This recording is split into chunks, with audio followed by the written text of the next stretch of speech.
elle veut des étudiants en communication. Moi, je vais en communication, justement. Je fais ça pour me pratiquer, ouais. Qu'elle écrit...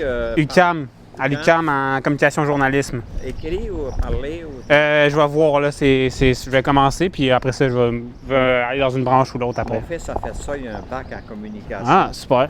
Écrit. OK. On est prêt? C'est correct qu'on vous filme?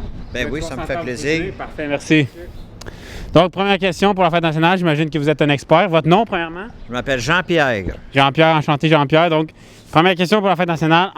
En quelle année a été fondée la ville de Québec? Ben voyons, en 1608. Ah, OK. On a un historien dans l'âme ici, est-ce que je peux voir? Et Montréal, en quelle année a-t-elle été fondée? En 1642. Et quel était le nom de base de Montréal? Ville-Marie. Wow, OK. Vous venez de battre un groupe d'adolescents. Ouais. Ben, vous pouvez continuer. Oh, ouais. Avant Ville-Marie, est-ce que vous vous rappelez du premier nom, là, avant que ça soit officialisé? Il y en a qui disent que c'était Hochelaga. C'est ce que j'avais aussi. Maintenant, les historiens ne sont pas d'accord là-dessus. OK. Il y en a qui disent qu'ils revendiquent le territoire de Montréal. C'est un territoire autochtone non cédé, mais c'est pas vrai. D'après des historiens, c'est faux qu'il y avait des Indiens ici avant. OK. Moi, j'ai rien contre les Indiens, mais on dit qu'il n'y avait pas d'historiens. C'est pas vrai, ça. OK. Bien, à Extra TV, on apprend des choses maintenant. Merci beaucoup pour ça. Et vous, est-ce que vous êtes un indépendantiste dans l'âme? Je dirais que oui. Donc, le Québec mérite d'être un pays selon vous? Un pays, oui. Avec moi. Avec moi, oui, un pays. Avec moi? Avec vous à la tête du pays? Non, non. Mettons, vous êtes à la tête du pays, qu'est-ce que vous feriez comme changement? Bien, comme changement, écoutez, là, je continuerai, moi, à pratiquer, comment dire, la justice sociale pour tout, prendre soin de ceux qui en ont besoin, tout en ne négligeant pas l'économie, qui peut aider à avoir des mesures sociales. J'aiderai ceux qui en ont besoin, puis il faut continuer aussi à pratiquer, comment dire, l'inclusion, la diversité, mais tout en restant soi-même.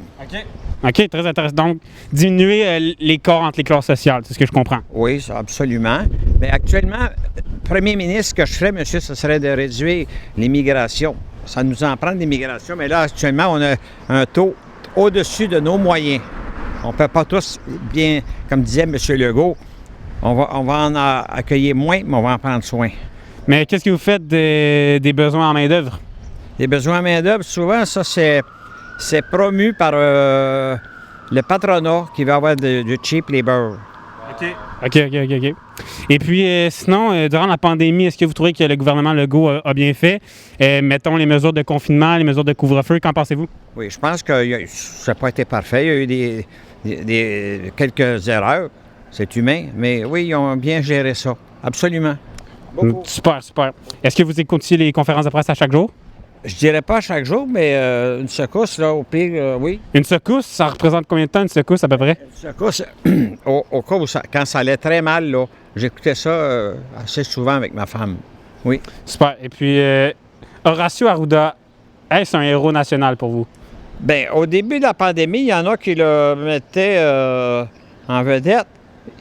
Peut-être qu'il y a eu des va-et-vient, des reculs, mais oui, il a fait du bon travail. Vous avez suivi son aplatissage de courbe célèbre? Exactement. Oui. Ouais, ben, merci beaucoup. Et puis, dernière question. Vous suivez les Canadiens de Montréal ce soir? Ah ben oui. Moi, monsieur, là, j'étais un chaud partisan des Canadiens, puis je me rappelle quand que Blake s'était cassé une jambe. Blake, oh mon Dieu. Avec Maurice Richard et Elmer. J'étais petit gars, 6 ans. Comment ça s'appelait cette ligne-là déjà? La French Line. La French Line? Oui. Ah, j'avais un autre nom, ouais. J'avais pleuré. Ça a l'air tellement des belles années que je n'ai jamais vécu, malheureusement. Je veux vous dire qu'à partir de la puberté, j'ai commencé plus à regarder les filles que le hockey. Ah, ben on comprend ça. On perd la coupe cette année, là. La première de notre vie, on n'a pas encore vécu de coupe. Avec un peu de chance, cette année, on va enfin en vivre une. Parce qu'on est allé regarder les filles, nous autres. C'est bien parti. Y croyez-vous à la 25e? La 25. La 25e Coupe Stanley? Oui, bien, certain. Oui, là, certain? Parti, donc, on gagne ce soir, là. Oui, ce soir, mon cœur balance entre le spectacle de la Fête nationale sur les 4 réseaux francophones au Canada, au Québec, Canada, tu sais, et puis, comment dire, puis la partie de la Ligue nationale. La partie de la Ligue entre le Canadien et Las Vegas, les Golden Knights. Les Chevaliers dorés de Las Vegas. Oui, les Chevaliers dorés, exactement. Est-ce que ça vous fait peur, Las Vegas? Est-ce que, ben là, on est à Montréal, donc peut-être que ça sera mieux pour ça, mais est-ce que la foule de 18 000 personnes vous fait peur à Las Vegas? Ben écoutez, là, on n'est pas là. Ils feront bien ce qu'ils veulent, mais je pense que les Américains, ils n'observent pas bien les règles sanitaires. C'est vrai qu'ils sont beaucoup moins exigeants que nous ici. Donc, votre joueur préféré pour finir ça? Ah, mon joueur préféré, monsieur, je suis pas assez ça depuis assez longtemps pour avoir des préférences. Peut-être Carey Price? Peut-être que oui, on dit qu'il est très bon, mais je ne peux pas me prononcer sur ce que je connais pas. Sur l'histoire, ça va. Vous pouvez me parler d'histoire 1 heure de temps. OK.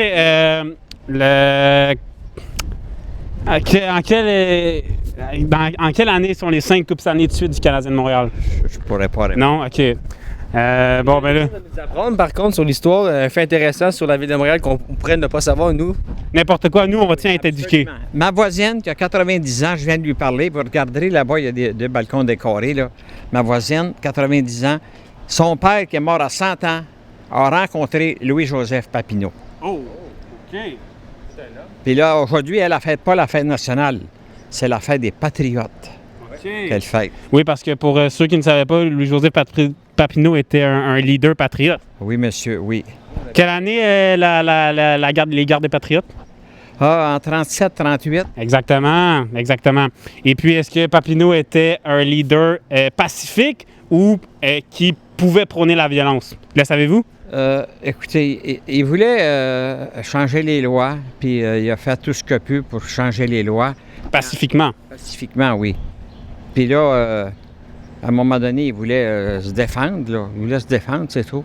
Puis pour défendre nos idiots comme les idiots de la belle patrie de notre Québec, est-ce que vous croyez les idéaux, l'idéologie, les idéaux souverainistes là, de Québec, de notre langue, notre culture, tout ça, est-ce que vous adhérez à la violence ou vous croyez qu'on reste pacifique? Pas la violence. Il n'y a pas une vie humaine, sacrifier une vie humaine pour de la violence ou des idéaux. Non. On va faire ça avec... Dans la paix, dans la paix. Avec humanité. Oui. Et puis là, si le peuple du Québec votait pour la souveraineté ou la souveraineté de la langue française ici, bien, Ottawa n'a pas le choix. Il commence à changer d'idée. Déjà, là, M. Trudeau, Mme Joly, commence à changer d'idée. Ouais, le problème, c'est... Merci beaucoup! Le problème, c'est peut-être que nous, ici, on ne veut pas se séparer. C'est ça le problème, peut-être. Là. Bien, nous... On a dit 2 fois non, là. Oui. Mais il y a eu tellement de propagande. Ils n'ont pas respecté les lois électorales en 95, surtout. Ils ont eu beaucoup de trichage. Le référendum de 95 a été volé. Volé, OK. Absolument, oui. Donc, Avez-vous un groupe ou un artiste québécois préféré du moment où vous voulez donner de la visibilité? Dans le moment, monsieur, chez les jeunes, je ne les connais pas. J'avoue ne pas les connaître assez. Cowboy Fringant. Ah oui, je les ai vus une fois en spectacle. Oh. Ah oui. En spectacle, nous, on est une génération trop jeune pour les avoir vus en spectacle, malheureusement, les colocs. C'est bon, hein? Qui est le défunt chanteur des colocs? Ah, il est défunt? Oui, il est mort, malheureusement. Dédé, là, Dédé. Dédé Fortin. Oui. J'ai vu le film. J'ai vu le film de sa vie, là. Combien sur 10, le film?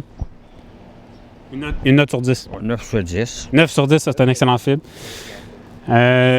Autre chose à nous apprendre, vous êtes tellement plein de connaissances, on ne se peut plus à vos côtés. Mais avec l'âge, on ne se peut plus. J'aime ça, entendre ça, moi, des jeunes. Ça me fait plaisir. Un français. Ah, merci beaucoup. Il ne faut pas le perdre, notre français, c'est la richesse la plus importante qu'on a. C'est vrai. Puis peu importe, même si vous êtes peut-être pas tout à fait d'accord avec moi, même si vous êtes, comment dire, même fédéraliste, ça vaut la peine de garder le français. C'est une richesse. Même les Anglais, là, qui sont brillants, là, ils envoient leurs enfants dans les écoles d'immersion française. Même en Colombie-Britannique. Oui. Ah oui, absolument. Non, mais moi, je suis très d'accord avec vous. Le français, il faut le garder. Puis malheureusement, je pense qu'il est en diminution au Québec. Donc, très d'accord avec vous là-dessus. Bien, c'est ça. On a trop d'immigration. Je reviens à ce qu'on disait tantôt. Trop d'immigration, puis on ne parvient pas à intégrer les immigrants.